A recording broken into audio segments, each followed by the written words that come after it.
This is Marco with Tennis Pal, and this is the Tennis Minute. In the 2000s, Belgium produced two of the best tennis players of all time, Justine Henin and Kim Clijsters. Between the two, they would go on to win 11 Grand Slam titles between 2004 and 2011. Naturally, because of their sheer talent and success, they would play each other a total of 25 times at the most prestigious tournaments. At Grand Slams, they would meet 8 times, with Henin leading the head-to-head 5-3.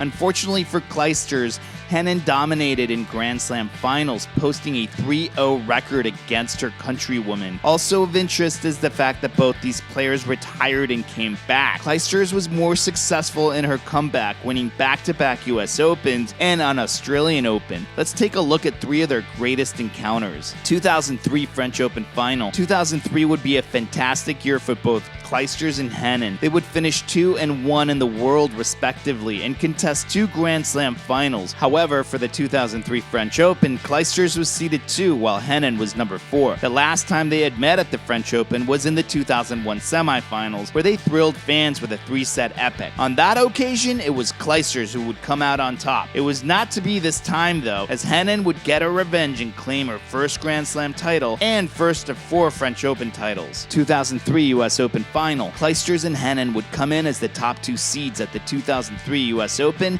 and would both have a relatively easy time getting to the final. Clijsters did not lose a set on the road to the final, while the only roadblock for Henin was a hard 3-set semifinal against Jennifer Capriati. Clijsters was the favorite in this final, not only because she was the number 1 seed, but because on hard courts she had the edge on Henin. However, it was not to be. After a hard-fought first set, Henin cruised to victory. 2010 Wimbledon round of 16. This final meeting between the 2 Belgian greats was interesting in that both Henin and Clijsters had come back from a 2-year retirement around this time. During the second act, Clijsters had dominated Henin, beating her for the title at the 2010 Brisbane International and the 2010 Miami Open semifinals. This would be their last meeting, and bittersweet for Clijsters to get her final revenge on her old foe on a Grand Slam stage. This would be a 3-set affair, with Clijsters ultimately coming out on top.